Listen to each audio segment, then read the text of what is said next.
know you like that. Oh, I like that. Because I get no respect around here. I'm the dishwasher here. So happy St. Patrick's Day. I'm Melinda McKinsey. And I'm Tom Wise. I thought I could find a nice green shirt, dress shirt. Nah, yes. It all got lost in the move. So, we do what we can do to try to fill in the holiday gaps here on our show. So we feel like we're part of what's going on, but I think we're doing all right.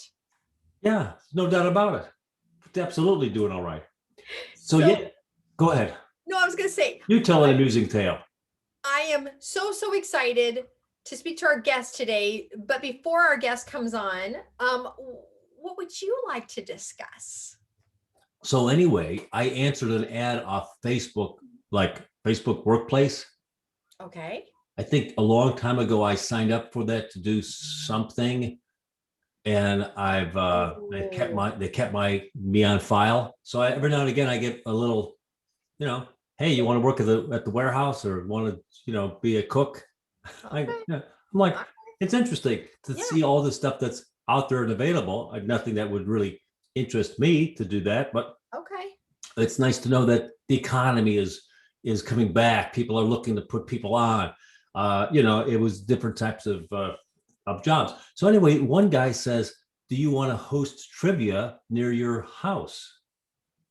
Yes. And I'm always looking for places to do like open mic or crowd work or stuff like that. Literally, you make $75 to host trivia for a couple hours. How fun though. So, but it might be a free drinks, and then just me, rather than sitting home watching, TV or whatever, I'd be out and engaging. Now that I've got the shot, I'm invincible. Is this at a person's home or what is it? No, it would be like Buffalo Wild Wings, or like last night was my introductory. I did not run the show, but so they said, okay, you got to come watch a show, and then you've got to at least be an assistant for another show for free. So you got to watch a show for free. You got to be an assistant for free as well. Then we're going to issue you a spot. I go, well, that sounds reasonable. Sure. Plus, I would do that stuff anyway. I go to, go to the shows anyhow. So I drove about half an hour away. It was a country club, kind of a retirement home country club. Did they tell you to dress a certain way? No, but I walked in with a black polo shirt, right? And they were just like flip-flop shorts and t-shirts. It was very casual. Which is dressing up in Florida. You wear your you get pants on. Oddly enough, it was by Caliente. Do you know where Caliente is? Are you familiar with Caliente? I should. It sounds familiar. What is it? It's a nudist colony up in Land O'Lakes. I've heard of it. Yes, Land O'Lakes. Yes. I think I've told a tale or two about being there myself a couple of times. Yes, I have heard of that place. Yeah, my friend John lives there, and he invited me up for a party. And he goes, "Don't worry about it. This is going to be in the neighborhood. 40 people. I'm having a barbecue. It's an annual event. Everyone's going to have their clothes on. That's fine." But this is in a nudist colony? Yeah, it's Caliente. It's, 1,000 acres of land. You've got 700 houses, clubhouses, pools. It's a community. So they're not naked when they have cookouts. They're naked more on the beach and stuff. Like in restricted, like in areas. Like if you go to the clubhouse and the pool, things like that. But it's you're welcome to be naked if you want. But I mean, typically people wear clothes. And then John tells me, "Don't worry, when you come over, everyone's gonna have clothes on." And he's got a great group. It's because I invited him to my brunches, and he wanted to return the favor by inviting me to his annual event. Okay. And of course, there were men there without pants on. Were there? This guy looks like my banker. He's walking around without pants. There's just nothing more unappealing than that. I'm sorry. Nice Hawaiian shirt and then no pants. What? Then that's not nude. I'm sorry, sir. That's not nude. But the balance, curvy. What? So he doesn't want you to see his belly, but he wants you to see his dick. Well, I didn't ask him any specific questions, but that would seem. But I don't think that they had any troubles walking around totally naked either. It was probably his tip of the cap towards, like, somebody wants to wear a mask. but his nose is hanging out. Yes. But why wear a shirt if you're going pantsless? Because that's not really nude. Because the guy knows it's gonna be not a totally new party. That's so, where do you sit when you have no pants on? You know what I'm saying? Does he Well, cross his legs? What you ever happens? listen to the David Sedaris? Ever read any of David Sedaris's Yes, of books? course I Well, have. Yeah, I'm of course sorry. I apologize for asking. I'm a reader. I'm a reader. Well, he talks about going to a nudist colony. And so what's the answer to that question? I don't know. I don't ever The remember. answer is everybody has a little towel. So you bring a little towel and you drop a towel on a chair before you sit down. And so do guys man spread like they do in real life when they're nude? Well, they're just in a chair. I don't know what that means. Man spreading is like trying to take up more space than you're allotted, right? Well, I feel like a lot of men, once they sit in a chair, I think whatever your natural inclination is. I don't think anyone's folding their legs or crossing their legs as a woman might. what did you notice how this guy sat down though that had no pants on? He was sitting down. He was sitting down in a chair when I eyed him. You know, when it flashed in front of me. You know, and I try to, let's try to be cool. All right, relax. It's just some guy without any. It's just your banker without pants. Okay. Well, this is There were a couple of topless women there to balance, so everything was right with the world. you know what? And maybe because I'm a female, I don't know. I think topless women can be very beautiful, right? The female form Absolutely. is beautiful. I don't know that a bottomless man would be considered beautiful. Well, it's funny. So I'm dancing with this other woman. We both have our clothes on. It's just like it's a party. It's more like shuffling. There's a lot of people, and sometimes a guy has a hard time keeping his eye on his partner when a hottie in a swimsuit is in the distance. Yes. We're out to have lunch. And Yes. something Yes. stunning walks behind me, and you're watching me to see if I'm going to be looking at that as that goes Yes. by, right? Yes. Okay, imagine that same dynamic with a topless woman 3 feet behind me. I would stare. I would stare. But we're dancing. You're looking at me, but in the corner of your eye, the topless woman just made she came from behind me and is heading behind you. I mean, I would just try to do one of those. I mean, are you going to watch me to see if I'm watching that? Yes. Yes, I am. Am I going to get in trouble or lose points? I mean, you know what? If I know we're going to a nudist place, then no, you can't. You shouldn't be able to. You should not get in trouble because it's a known thing. You can't expect a man not to look at a woman's naked breast at all. You can't expect that.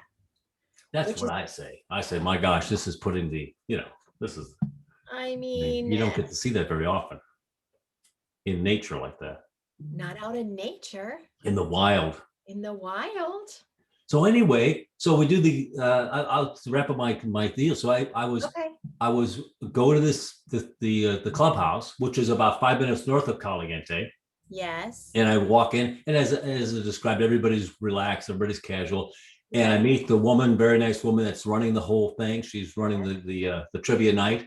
Yes. I introduced myself as I was told to do.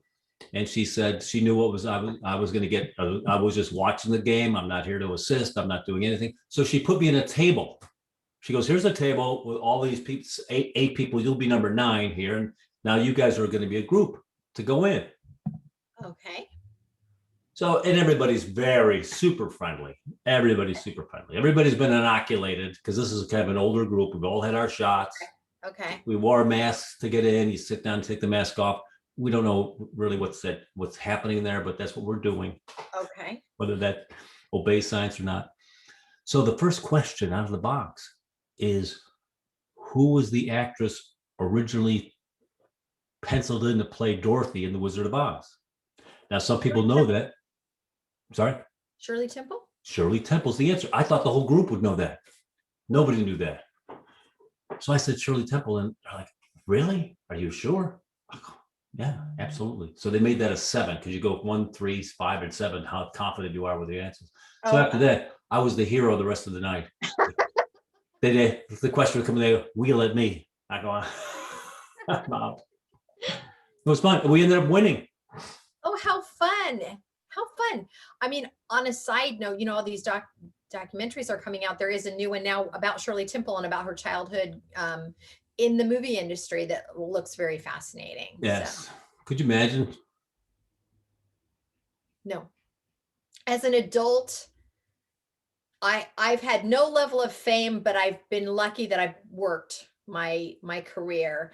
And I've definitely had some sketchy moments. Even as an adult, it's very hard to deal with the pressures, with the rejection, with the so-called bartering favors. As a child, can't imagine it at all. No.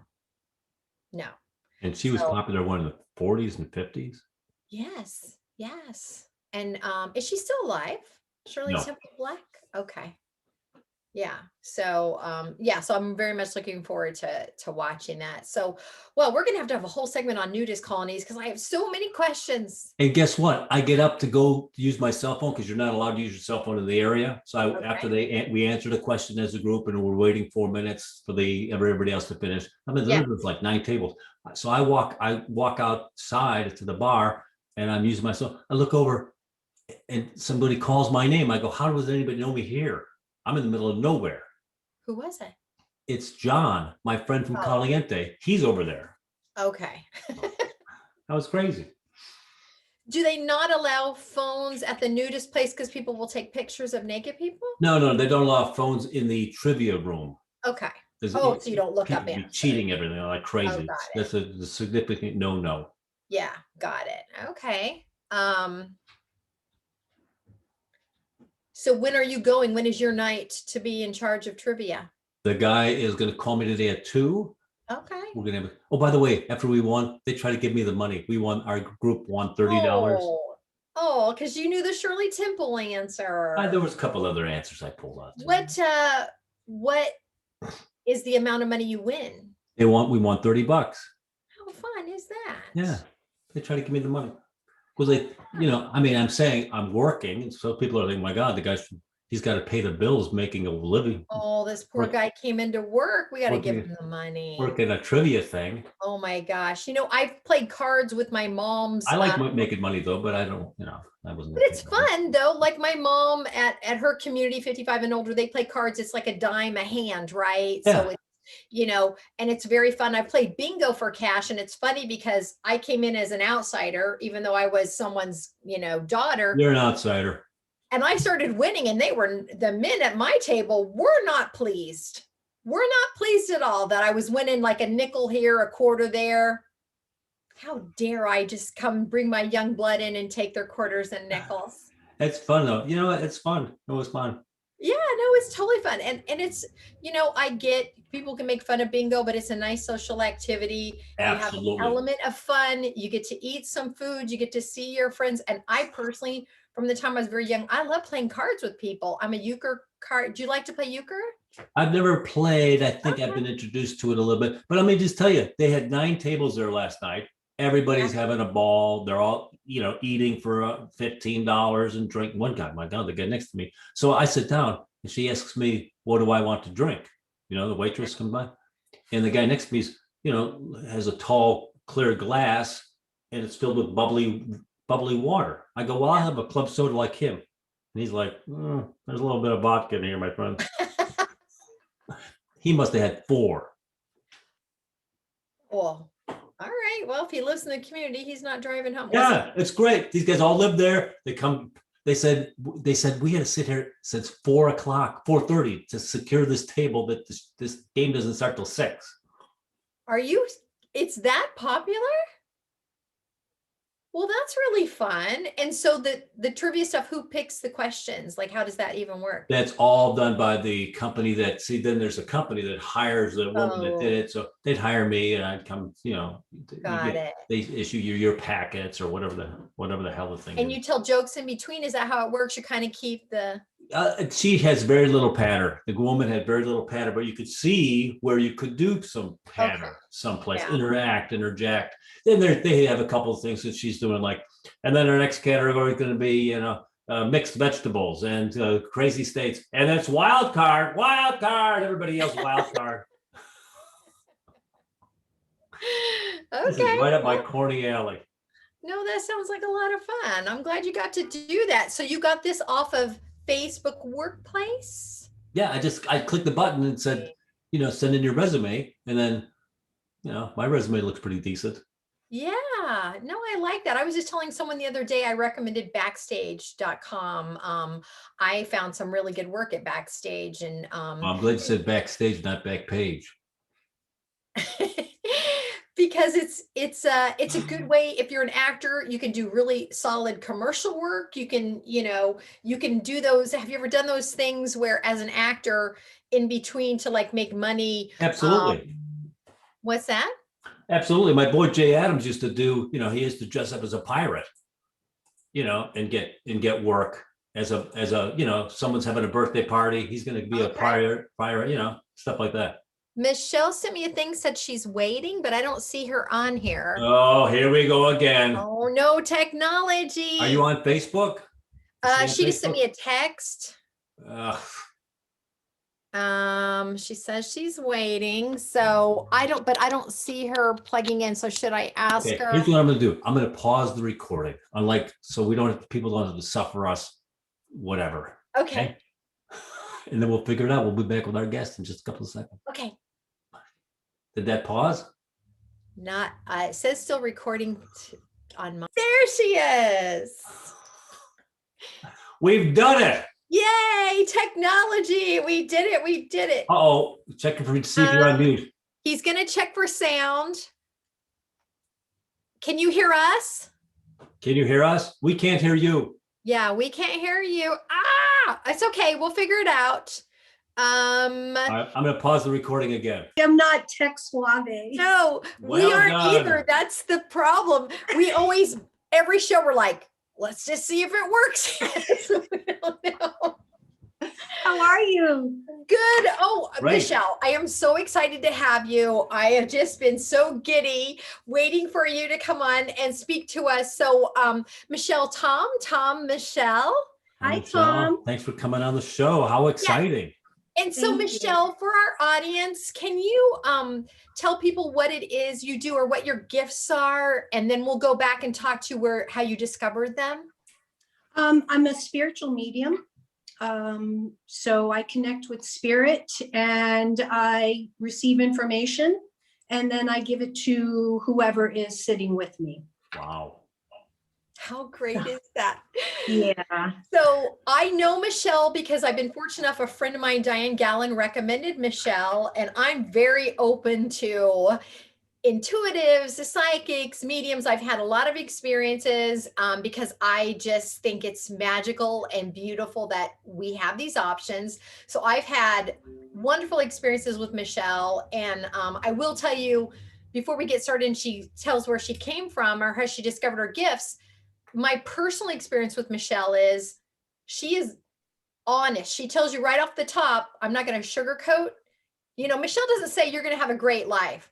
She says in 3 months, this, do you know a Brian? Like it's very specific. And Michelle's really helped me because when I first went to Michelle, I was a very scaredy cat, very broken, going through the divorce, not sure who I was. And she really helped me reach different levels of figuring out who I was and finding my strength and my power just by opening up doors for me so I could explore who I am. That's right.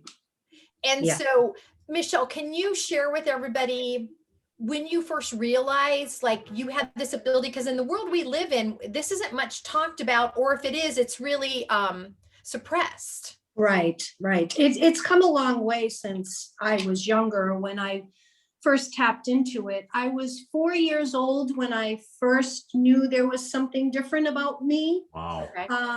I would have conversations at night with this beautiful woman who would come and visit me before I would go to bed.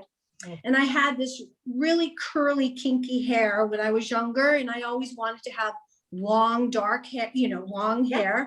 And she used to tease me and tell me to pull my hair before I would go to sleep, and I would end up with long straight hair. So every night I would do that. Didn't work. But so she would come to me every night. And finally I went down to my mom and I said, my mom says, who are you talking to up there? And I had a pet rock. Okay. And but it really wasn't. That was just my way of saying this is where I'm getting my information from. Anyway, so I had was telling my mom what I was hearing and who I was seeing. And she pulled out a photo album and she's flipping through it. And I said, oh, that's her. And she said, what? And I said, that's her. That's the lady that comes and visits me at night. No And way. she said, that's your grandmother who passed right before you were born. No way. I just get goosebumps. So from, being young and innocent, you don't think anything about Of it, course. and it's easy flowing when you're young because you're not tarnished with the world. Yeah. And as I got older and I started sharing more visions, I'd bump into somebody and tell them what was going to happen. And I started noticing that people were reacting very defensive and scared of the information that I was giving. And so I started feeling myself kind of going within, and I was losing my spark. And I tried to start suppressing what I was hearing because I was raised Roman Catholic. And, those are things that you just didn't talk about in the church. I questioned a lot of things about the church because of the information I was receiving. Yeah. So I got in a lot of trouble in church. Anyway, long story short, I ended up in my younger teen years, mid-teens. It just started getting louder and louder and louder. And I was having trouble functioning with friends and things like that because I would feel things and I wasn't able to say things. Yeah. Was it your grandmother continuously, or was it different people? No, now I'm having all of these energies. So whoever I was in contact with or surrounded by, it's like, imagine walking into, let's just say you're walking into a concert. Okay. So that's how it is for me all the time. Okay. If I'm sitting in a room, I'm not the only one. There's an audience. Yeah. So, later in life, like in 16, 17, it was getting really bad. And people were telling me that it was evil and that I was, Yeah. a spawn of Satan. I heard all kinds of nasty I things. bet. So I think the biggest transition for me accepting my gift was my high school sweetheart. Him and his best friend, our friends were all going to a bachelor party. And it's so ironic because it was on St. Patrick's Day. Here we go. Oh, see? Okay? So nothing is coincidence. Right? So they were going to this bachelor party, and I had said to my boyfriend, because I got this overwhelming, I have visions. It's like a movie for me. And I seen a horrific scene. And I asked my boyfriend, I said, please do me a favor and make sure that you come back by midnight, because I have a really bad feeling something's not right. And he's like, okay. So fast forward, midnight comes, he comes to my girlfriend's house. He was safe. And we're all like, where's John? Why didn't John come? He goes, oh, the cops came and he ran the other way and, he'll be here, blah, blah, blah.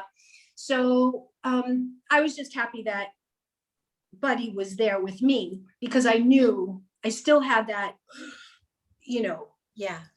scary feeling. So it was about 2 a.m. and I had to go home, and I lived in New Hampshire. So, there's no street lights. It's just all woods and you walk.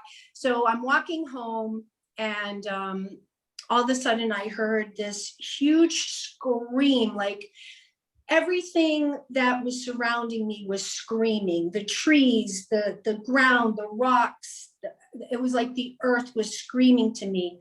And I heard John scream my name, Michelle. And I was like, what the hell? So I went home, went into bed. My mom wakes me up at probably 7:30, 8 o'clock that morning. And she said, you grew up, Cheryl's on the phone. And I'm like, oh my God. So I answer the phone. Long story short, John was murdered that night. Oh, Lord. He had cut through this guy's yard, and the guy took it upon himself to shoot him with a 357 Magnum, right in the chest. Ugh. So that was the moment for me where I could not deny my gift anymore. Wow. Yeah. So, Yeah. That's crazy how you yeah. sensed it coming. And then not to be able to tell, like, not having people believe you, you know? So Yeah. I mean, I could go on and on and on about his passing and the things that happened to me after that. You know, it was just undeniable, you And know? was it around 2 o'clock that he was murdered? Yes, it was. Yes. Yeah. Yes. So do spirits then, I guess, know who they can go to like, do we have spirits around us even though we're not tapped in like you are? How does it work? Yes, everybody has their guardians. Everybody has their angels.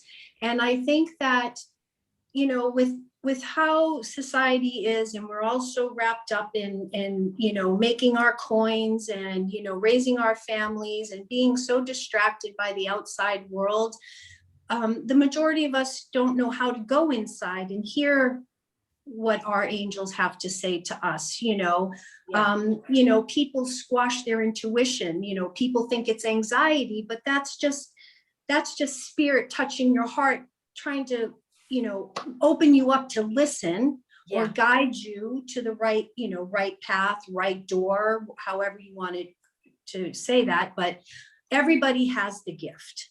Okay. We all have the gift. Okay. Wow. So as individuals, would you recommend for people that are not schooled in, you know, paying attention, what would be the best way for us? What steps would you say that we could take to be more aware maybe of what's going on around us in that way? I would say that not to question your inner voice. Oh, yeah. Because it's very loud. And, you know, for me, what happened to me when I was younger, I didn't want to listen to it. You know, so I try to drown it out with alcohol, drugs. Yep. I mean, you name it, I try to squash it. Yeah. And that's, you know, my son had the same issue. You know, he didn't want to embrace his gift. And so that led down a path of destruction for him, you know. Right. So I would say to anybody that's listening, listen to that voice inside of you, because it really is trying to direct you to a beautiful life or a beautiful job or a beautiful relationship. It's so important that you keep in touch with your higher self. Yes. It's kind of interesting. So there's no choice. It seems like this is something that's thrust upon you. If you decided you didn't want this gift, there really wasn't much you could do about it. It's like you're 6'11", you're going to be playing basketball, whether you want to or not. Exactly. You know, I can't say that when I was younger, growing up in the church, you know, I always would hear the priest talk about vessels and, you know, and I'm like, well, I want to be a vessel. You know, I want to be a vessel for God.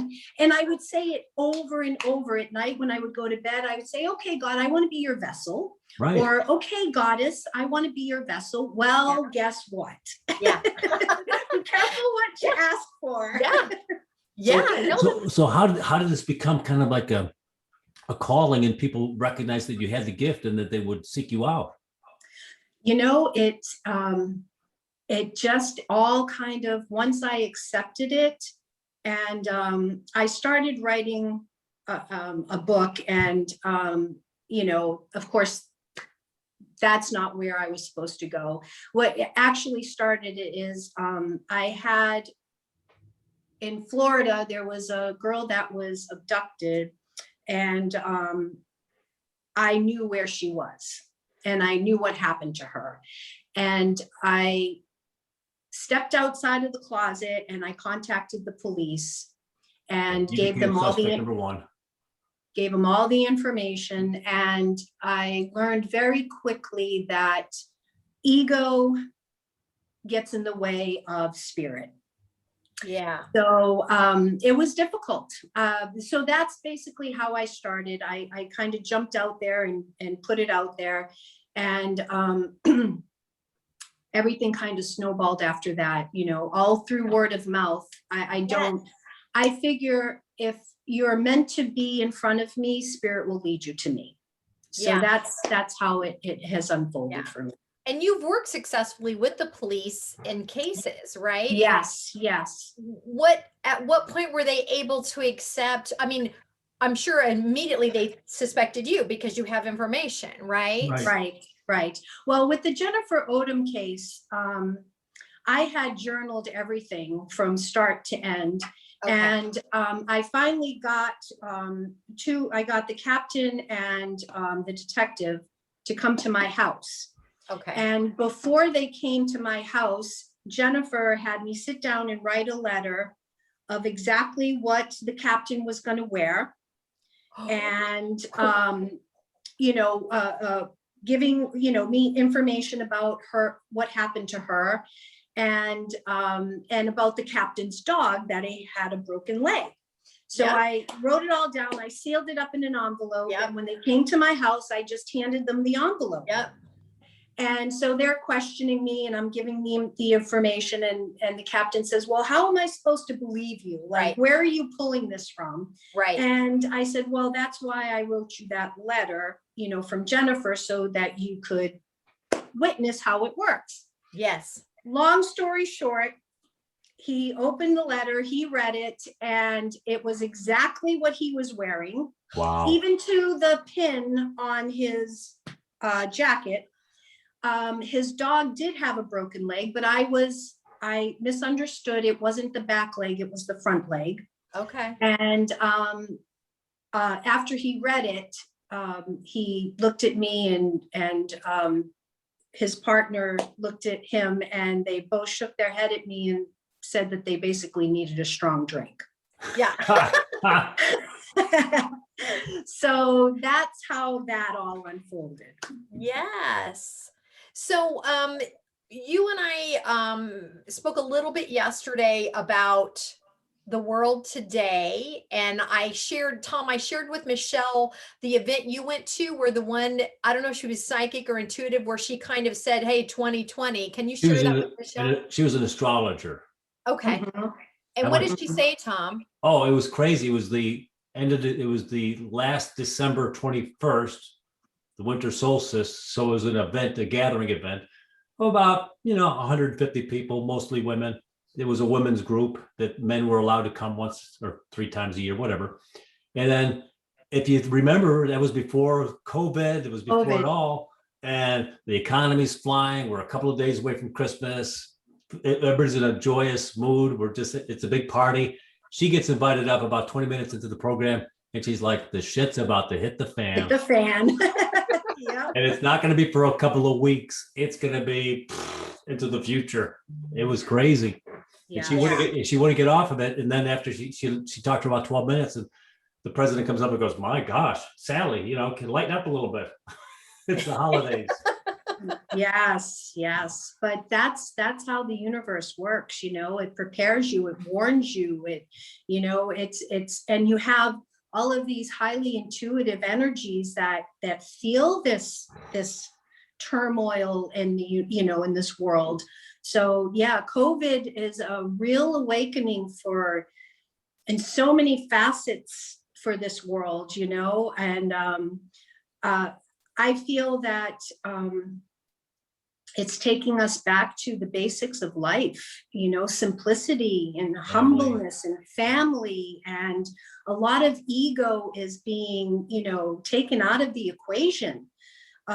Because that's what really hinders a lot of us is, people's egos. Yeah. So I really feel that COVID has, as horrible as it is, in the spirit world, we always look for that silver lining, the positive things that are going to come from this. Yeah. And I must say that since COVID and so many loss of lives, I've done so many readings as of late that I am connecting with victims of COVID. And I really feel that the families need to know that when they are on the respirator and physically you see these people fighting for their lives, I think that the most important thing for these family members to know is that the soul chose to leave already. So the soul is not bearing witness to that pain and suffering in this physical body. Yeah. And I have experienced that the souls are watching their families and they're trying to comfort their families in this time of horror, So I think the most important thing is that I want to say is that when families weren't able to be with their loved ones when they passed, just know that the loved ones were with you. Well, that's nice. That's really nice. You know what I mean? They weren't in that body. Their soul, their spirit was connected to you in that time of passing. Yeah. Well, that's comforting. Yeah. I mean, because there's so much in the world that we live in, we don't really talk about the transition of death, what's next. It's always like, ooh, just be good on earth because, ooh, you might burn in hell. So right. I love learning about what the transition is because I feel like leaving our bodies could become more of a celebration. Absolutely. Right? Instead of a sadness, because it's a higher level, right? It's something better for us. I would love to see that. So is there a way, like with the way that you work, Michelle, do you have relationships with other intuitives? Do you guys help each other out? Like, how does that work? Is that a thing? I'm pretty solitary. Okay. And it's just by choice. Yeah. I've always been that way. I've practiced solitary. But I do connect with, like-minded. Yeah. But I work solo. So yeah. But we all in some way, shape, or form receive the same information. Okay. We just receive it in different ways. Right. It's kind of ironic because with this whole COVID thing, it's almost like the same kind of scenario when all of the drug crap was happening and we were losing our children left and right with the pharmaceutical Oxycontin. Oxycontin. That was a nightmare for me.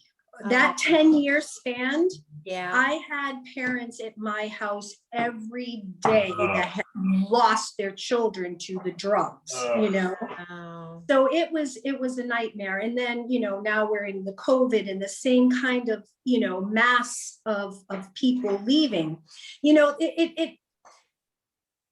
what human minds don't understand is that, crap, I just lost my train of thought. There's so much more to this than what our eyes can see. Yeah. There's such a bigger plan. There's soul contracts. It's so deep, that one you can't even scratch the surface of how deep this goes, But the only thing that I could sum it up is saying that we are not humans experiencing the spiritual world. We are spiritual beings experiencing the human world. Yeah. This is just a shell for us, Right.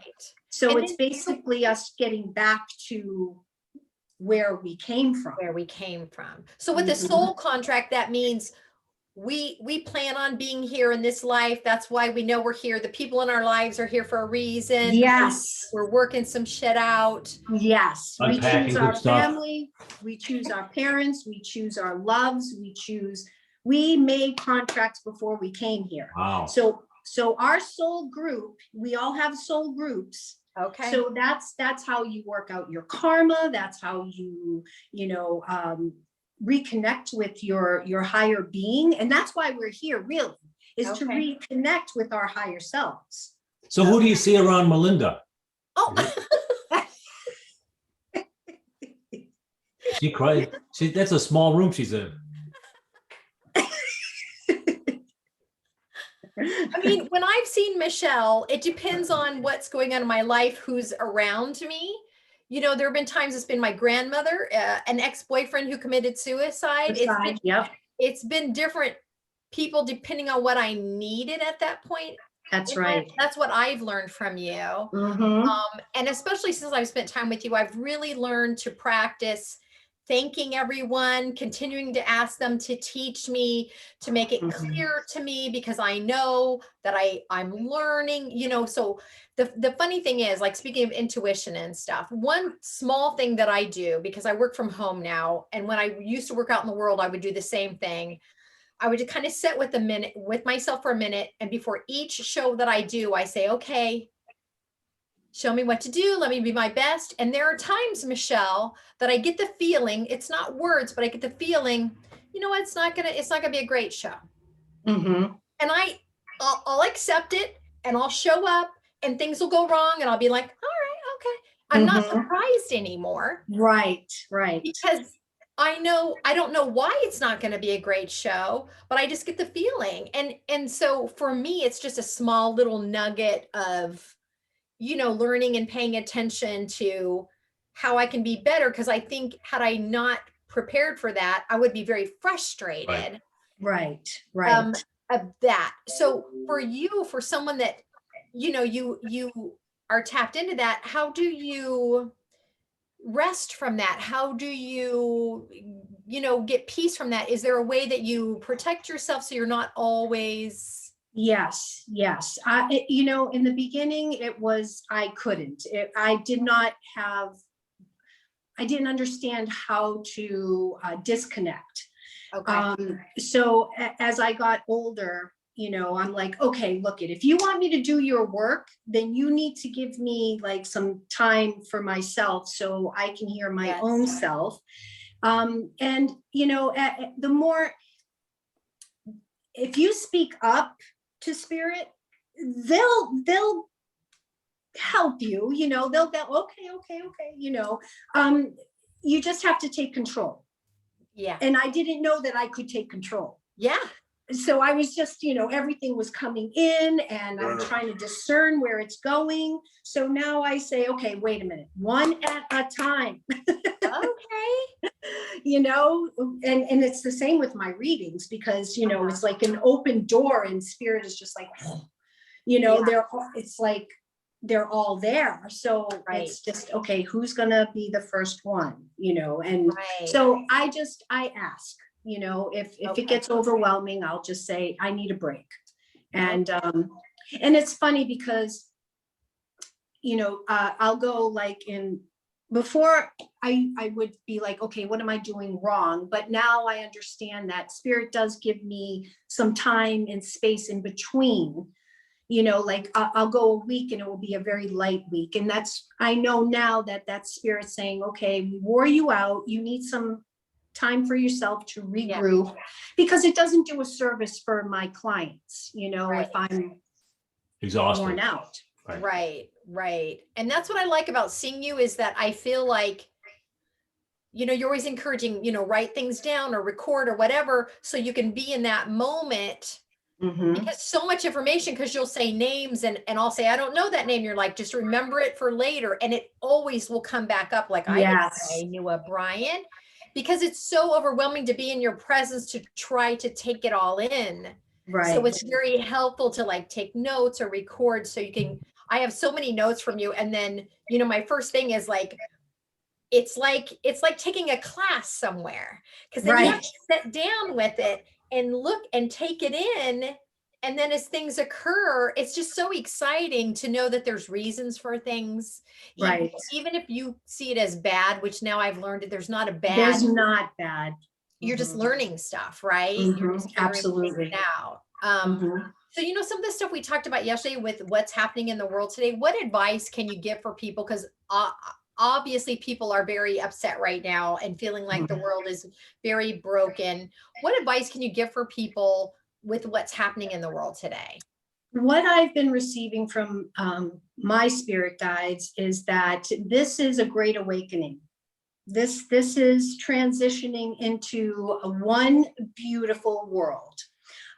So I would say for anybody that, is down and feels that they're hopeless or helpless, or things aren't just going the right way, I'm here to say that spirit tells me all the time, right now is where you're supposed to be.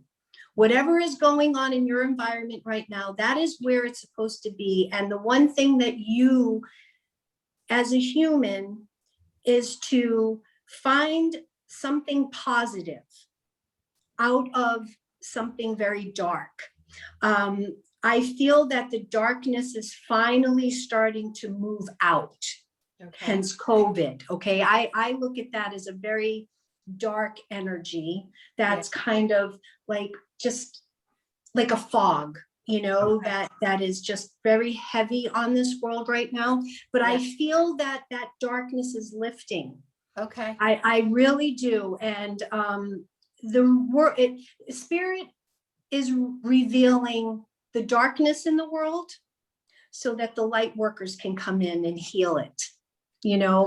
This is a great awakening for all of you light workers out there. Now is the time for you to embrace your light and share it with other people. And don't be afraid of it. Work on it. Positive affirmations is another huge thing that I hear from spirit all the time. The reality of your life is the way that you communicate with yourself. Okay. It's the words that you feed your soul. If you tell yourself every day that, I'm useless, I'm this, I'm that, nothing works out for me, I have no money, the thoughts of lack and talking lack, it creates lack. Yeah. So I feel like if people would learn to change that as soon as they feel that negative and try to spin it into a positive. And the more that you do that and embrace that, your world will change. Yeah. It truly, truly does change, and I feel like that is such a huge message that I need to give today, is that your words are your wand. You create your own reality. I like that. Be good or bad, or you can have an abundant life. Everybody is supposed to live abundantly. Everybody, not just your 1%. Yeah. It's for everybody. And unfortunately, the 1% has squashed everybody else to believe that there is lack. And I'm telling you, there's so much wealth in this universe, and it is for every one of us, being in love or monetary, it's out there, and you just need to pull it to you, and I'm telling you, this is what I tell my clients. I have lived through so much shit, if I can say that. If you have to beep it out, but We I've can been say through shit so here. much crap in my life. And I always ask spirit, why am I going through this? Why did I have to lose my son? Why am I going through all of this? Right. And spirit tells me that the reason we experience a negative is so that we know what the positive is. It's what we create. It's our fears that we manifest. Yeah. People have so much power in fear that they don't realize that there's just as much power in positive. Yes. So I feel I have experienced what I have experienced through my life and continue to experience some things that are very uncomfortable for me. And it's so I'm able to share my experience with other people and show them that, you know, you can get through somebody beating you every day. Yeah. You can get through losing your child, Yeah. you know, and so on and so on and so on. So I feel that my gift to other people is letting them know that there's always hope That's, and there's always blessings. Yeah. well, That's a good that's message. wonderful. That's a wonderful place to be. If somebody would come see you, typically, what kind of questions do they ask? Are they asking to just talk to someone who's passed, or they're looking for advice? Well, there's really no program to this. So my clients will come, and as of this past year, it's just all been through, you know, the phone, because, you know, for protection for both of us. But what I connect, and I don't allow them to ask me questions in the beginning, because it always seems that spirit answers those questions. Yeah. It's just a way to validate my clients. And so at the end, I'll say, you know, if you have a question that hasn't been answered, then now is the time to ask the question. And, you know, most of the time they're like, Yeah, I'm amazed. I can't think right now. Yeah. So- I think that's what I've really enjoyed about spending time with you is I just have to sit there quietly and you start saying all the things I've been worried about, that I've been working on, that I've been thinking about. And so that in itself lends some peace to it. So you can really listen, because clearly someone, you can't know these things. You've said things to me you can't Google. So, right. right. And I know people have a tendency to be, whenever I speak to people about these experiences, people that have not had the experience tend to be very like, ooh, that's hocus pocus, and try to mock me for, they say, clinging on to things that I want to believe. And so what I tell them is, if me clinging on to hope is a bad thing, Okay. So be it, right? Because the thing I like about you is you don't tell me what to do. No. You never tell me what to do. You share information. I have to figure out what to do with it. That's right. And I think that's the difference between someone trying to take advantage and someone that's actually tuning in. Like, for instance, Tom, if you were to go to Michelle, would you have would you want advice? Would you want to talk to someone that's passed? What do you think your experience you would like to have if you would go to see someone like Michelle? What would your wish be? It'd be interesting to communicate with, you know, someone who's passed, like my mother, my mom, or my dad, or something. That would be interesting. Yeah. I'd also like to know if I was on a good path. If they saw that, oh yeah, you're going to where you should be. Oh no, you should have done more math, and then you should have become an engineer when you were 22. You know, Tom, it's so funny because as you're talking to me, I keep seeing a bulldog in my head. I don't know what the way that I interpret or discern my energies is everything is symbolic for spirit. So when I see a bulldog, I'm thinking the Georgia Bulldogs, or, you know, so I would say, Tom, do you have a connection to Georgia? Or do you have a bulldog? I do not. You know, so these are these. So if you say no, I'm going to say, Tom, so I need you to pay attention. You're going to be receiving a message from somebody that's either connected to Georgia, or there's going to be somebody connected to you that has a bulldog, you know. So this is how spirit works. Right. So when this unfolds for you, make sure that you call me and tell me what the significance of this bulldog is. I mean, would the bulldog also be like a symbol of some sort of determination or something like that? Absolutely. What doesn't resonate, see, I just give you the puzzle pieces. Right. And then it's up to you to put it together. I'll tell you a funny story. I had a woman years ago, I was actually doing readings out of a beauty salon. This is when I first started, and I had this woman come in, and she's sitting with me, and I close my eyes so I can see what I need to see. And all of a sudden I am in front of this giraffe. Okay. And it's licking the side of my face. And I'm like, what the hell? Where the hell am I? So then the giraffe steps out of my view, and I'm in Africa. Huh? Okay. I see the lions, I'm, the safari, everything. And I'm like, holy shit, I'm in Africa. So I'm not aware of the woman sitting with me because I have my eyes closed. So I'm telling her all of this stuff. I'm Right. like, I'm in Africa and, blah, blah, blah. Long story short, she had just got back from Africa. No from way. seeing one of the gurus that she was training with had passed away. Oh. So that's how that all came into play, so that's how it works. That's crazy. Yeah. And I think that's the disconnect with people that have not had the experience. Maybe they've been taken advantage of by someone because, they want proof, right? Proof. And the proof is in being open, because like you said, when I would visit you, I would just write everything down. And then later I'd be like, oh, okay, there's Brian. There's the thing that happened at work there. It all finds its way. And I like the idea that you're just sharing. It's not your job to fix our problems. Right. I learned a long time ago that, and it is the hardest thing for me because I see things and I know that I know that I know. Yeah. And I cannot push my will upon somebody else because God gave us free will. Right. So that is the hardest thing for me, is like not telling somebody you cannot do this. Right. You see someone going down there making the wrong decision.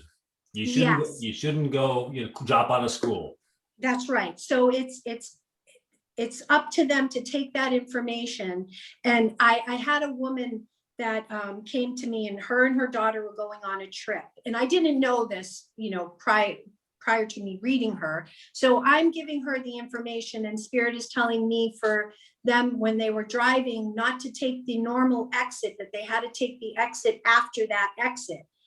And the lady's like, well, why? And I said, I don't know, but just, it's up to you. You take the information, you do what you want with it. She called me 2 days later, and she said that the exit that her and her daughter were supposed to take, there was a huge 7-car pileup at the end of the exit. Yeah. So if they had taken that exit, who knows? They could have been Part in of that. it, or at least delayed. Yes. So that's how it works. Interesting. Yeah. Well, Melinda, we'll add Michelle's information to the end of the podcast. Yes. If you're okay with that, Michelle, we'll connect your information if people want to reach out to you. Is that fine? That's absolutely fine. What is the best way? Through email, through texting, through a website? My website's there. That gives you the information how to contact me, but you can put my email or my phone numbers. They can text me. Yeah. Okay. And the name of your website is? My website is www.aspiritsvoice.com. Yes. Very nice. Spiritsvoice.com. It was such a pleasure having you on today. Thank you, Melinda. So much. Thanks, Michelle. Nice to meet you. It was nice to meet you too, Tom. I look forward to having more contact with you, and just really appreciate that you're willing to share your gift with everyone. Thank you. All right. Thanks, Michelle. See you later. Bye. Have a beautiful day. Thank you. You too. You can click your way out. Bye, Tom. Bye, Michelle. The old bulldog. I'll keep an eyeball for the bulldog. Georgia or a bulldog? Well, it's funny because I think of this bulldog thing like I was just talking to Patrick today. I said, man, I've been working on this cart and I've been getting success. I've been having success with it, but I've had so many distractions and obstacles, tariffs and factories starting and stopping. Yeah. But this future looks bright, but sometimes I do feel like a bulldog. Yeah, well, well, maybe, yeah, maybe you have to be but it'll be interesting because now that you know about it, you'll probably start to see a lot of things. I recognize when I meet with Michelle, she'll mention something and then I'll start noticing it more and more. And I think that has to do with being more open to Sure. Well, yeah. listening to stuff. It's, but it's also like an interesting thing. Okay, now it's like when you buy a car, you generally, when you're driving around, oh my gosh, there's the car, there's my car there, there's my car there. You buy a Volkswagen Beetle, you Yes, start seeing them all over the place. that's so true. Right now, she says, look out for bulldogs or whatever the tip might have been, whatever it might be. Then it's like now your awareness, there's a bunch of noise. Oh, and there, oh yeah, I do see that. It's kind of like when I fly.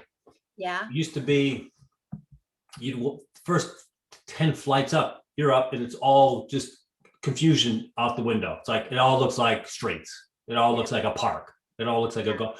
But after a while, oh, that's not a park. That's a golf course.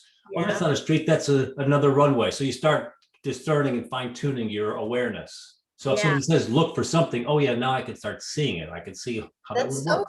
true. So after listening to Michelle and hearing her say we're always surrounded by spirits, would you ever be interested in? I'm not masturbating anymore. That's what the end of that. It was last night was it. I think that's a healthy activity. I think they're fine with that. Would you be interested in one particular person that's passed, trying yourself to connect to them? Would that ever be a thing you would want to try? It would be interesting to talk to either my mom, my dad, or my grandmother. Yeah. Fortunately, I don't have a lot of folks that have passed. My brother's passed. Yeah. We didn't, but he and I didn't have any unfinished business. Right. Be interested with my mom and my dad and my grandmother, stuff like that. Yeah. And we didn't, and the business we had unfinished was just, saying I love you and, talking to them as an adult rather than me as a kid, Sure. How old were you when your dad passed? You were fairly young. I was 21.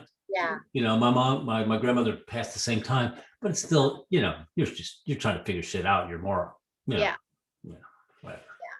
No, that'd be really interesting. I really would like to have the ability or learn how to tap into the ability to talk to spirits. I think it would be fascinating to hear those voices or to have them say things to you that would be helpful, right? Absolutely. And it's interesting because I would imagine that Michelle would say there's probably every now and again that I'm not getting any connection. Probably not very often. It's probably a low percentage. Sure. But I remember going one time to a psychic and she said, I got nothing from you. I don't have anything. It's like she threw out a couple of things. I said, I'd love for you to say yes to that proposition, but I don't really think I was my mother's favorite, and I'm happy with that. I'm okay with that. There was 8 of us. Yeah. I doubt that the third from the last son was the favorite. Isn't that funny though? Plus, astrologically speaking, my mom and I were not on the same astrological plane as my dad and I were on the same astrological. He was a Sagittarius, I'm a Leo. So we did have a little bit of an energy like that, where mom was a Capricorn, which was typically doesn't go, it's a hard time with Leo, but we had my mom and I had a very nice relationship. Well, what do you think about what she said about soul contracts that, well, you kind of introduced that, and that was interesting. Right? You picked this life. You knew that you were going to be who you are. You picked your family, you picked your enemies, you picked everything so you could work. I'll tell you, when I was going through my divorce and I was learning that the people that I thought were problems in my life were actually there to help me learn about myself, it really changed. Are we all talking about Matt Davis? Matt Davis is a problem. People that I think. No, Paula, I'm not mentioning your name at this point. I think, no, we're not going to talk about you, Paula. It changes the dynamic when you look at your so-called enemies as people that are teaching you lessons. It takes absolutely so much, right? Flip the energy. Like, just okay, just like you think someone's being passive aggressive. It doesn't matter. My energy is positive. I assume the best. I'm doing the dishes. I don't care if you are dirtying things on purpose. I am doing it with a happy heart. But I am curious why in this lifetime I picked so many demons to have relationships with, because I have had some real monsters. So clearly I thought I could handle it because I've had some real fuckers. You know what? And that's a good space to be in your head, that you chose to have a hard time. Okay. Well, what I jokingly tell people is that in this lifetime, I chose to teach narcissists what life could be like if you were with a goddess. This is what it could be, sir. Oh, we're running out of time. We're out of time. What's that behind you? Is that the Torah? Are they missing that from a museum? This is a didgeridoo. Oh, that's nice. Yeah, I Does it got make it a sound? right. It's very, I don't know if I can do, it's very difficult. I'll try. Ready? This could be very unfortunate. Ready? See? Yeah, you're right. Ooh, that sounds more like something. You have to kind of blow and spit at the same time. It's a very difficult, yeah, you have to Like a horn thing. like that to make it makes beautiful, beautiful sounds. It takes me a few tries before I can get the sound out. Before you can get the beautiful. Say that again. Where did you get that? I actually got this at Sam Ash in Florida. Ha! I was looking for musical instruments many, many years ago. But you can have them made, and I suppose if I wanted to be fancy, I could have had one made in New Zealand. I thought there'd be an interesting story how you trekked it home. Sam Ash. You Are they made it still yourself out alive? of bamboo, huh? Is Sam Ash still there in Florida? Yeah. Oh, yeah. They're alive and well. They're suffering through the COVID as everyone else is. But I recommend a didgeridoo because they're fascinating. They're a conversation starter, and it's funny to practice in front of your friends because Yeah, it's probably the only thing I don't have. I mean, I get the bag of musical instruments that I break out for brunch. Yes, I recommend a didgeridoo. Super fun. All right. Are we done for the day? Or are we going to do a topic? No, let's do a quick. We get time for a quick one. We're already into an hour. Time for a quick one. Did you have one in particular that you wanted to do? No, ma'am. Okay, well, I had written down things in anticipation of Michelle, and I was researching deja vu. Do you know what deja vu actually means? To see again. That's very good. It's French for already seen. And so there's a bunch of breakdowns on what deja vu is, technically what it's supposed to be, but I think we've all experienced it. We've all had this conversation. Absolutely. It's not an awkward thing to say, oh, we all relate to that feeling. We all relate to that feeling. It doesn't happen very often, but it's happened 10 times in my lifetime. It's like, wow, I think I've been here before. And why is that it doesn't happen very often? Is it that when that happens, we're supposed to take a step back and learn something from it? Hey, I was listening to yet again another podcast yesterday. It's Unsolved Mysteries. And the woman was challenged to give her most unusual thing. And she talked about reincarnation. Yes. And she talked about a woman who was, you can love this, and I got to see if I can figure out the beats, but a woman who was born in New York. She's a mom and she's married, and she has this dream that she was born in Ireland in 1902 or whatever the hell it was. Okay. Wow. Yes. And she has 8 kids or a bunch of kids, 6 kids, whatever it is. And then she dies tragically. Let's just call it tragic. I don't know exactly what happened. And the kids are then scattered to all of Ireland because nobody was there to handle them all. Who's going to start parceling these kids out? Yes.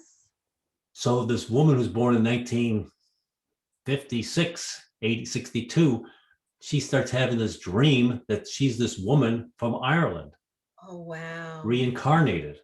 Wow. So she goes to Ireland. She tells her husband, I got to go. I can't sleep. I can't do this. I've got to go. Tells the kids, I'm off. Yeah. Goes to Ireland, and she ends up reuniting the kids that are still alive. Oh, I love that kind of stuff. And she's like the mom, and she's younger. She's younger than the kids. Did she remember Oh yeah, she knew Sean used to stand there with his hands on his pants like this, and it's like, oh my God, that's my brother Sean. How did the kids react to that? This was the 90-second Reader's Digest version, but I said I need to tell Melinda this so she can research it. So she can research it now. I'll research it now. Yes, I recommend the book Many Lives, Many Masters. I think we've talked about it before because it's about that. It's about past lives, and it's a scientifically proven where people have come back and they've known details. Scientifically proven. Scientifically proven And I'll tell you how it's scientific. They actually had controlled studies where they would ask questions and interview about details about the person, and then they would take it to the family. Oh, no, I get it. I agree that this happened. Have I you know. ever had the feeling that you were reincarnated or that you remembered anything from a past life? Not really.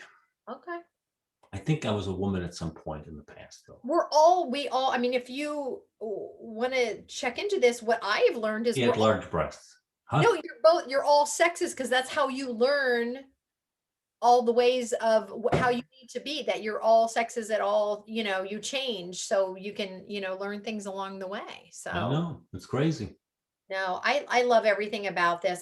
You know what? I've got a lot of downtime. I should spend some more time figuring this stuff out. I'll do that. I'll become intuitive and I'll talk to spirit so I can find out what that bulldog's all about. Please. Wouldn't it be crazy if today somebody from Georgia, someone Bites walks me. down the road with, I want to hear it, because if someone shows up with a bulldog or someone from Georgia shows up in your life I'll today, be super surprised. I would love I that. think it's more of a metaphor than anything else. Well, I think it will be interesting. And all the times that I've seen Michelle, the reason I write notes is because things turn up down the road. And like the house that I'm in, for example, Michelle predicted this house. I was still living in my apartment when I had seen her. And I said, this was at the end, right? Like she tells you stuff first. And then she said, do you have any questions? And I said, I have a question about my job. And she said, wait a minute. She said, you know what? You're going to move. And I was like, oh. And she said, no, you're going to move within a mile of where you are into a house. And she goes, it's going to be lovely. And that's where you're going to be. And you're going to be so happy. At the time, I had no intention of, I was good. Everybody was surprised you bought a house. Surprise. Because we thought you were ready to, things were like catch as catch can.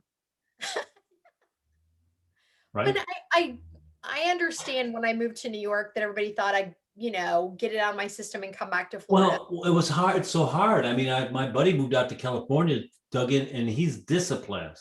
8 years. It's like, Yeah. I'm giving it my best shot. I'm going back to Florida where I know I can make money doing something else. And he does something else, and he's very successful at something else. But Yeah. you don't always get to make it where you want to make it. Yeah. I think I was supposed to be here. I mean, it's just like Michelle said, I really started believing in myself and I started putting myself out there. That's how I got the job that I got. That's how I've met the friends that I've got, because I truly started being open to, there is abundance in the world. I want to be a part of that abundance. And my life in New York, really the last 10 years have been like kind of some of the best years of my life, just because of the freedom of like things getting better, better and better. Got rid of the kids.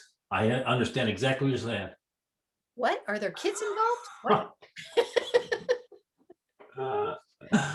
All right, that's our time. All right. Do you want to wrap it with a sexy tip? I know you love what I asked. That's what she said.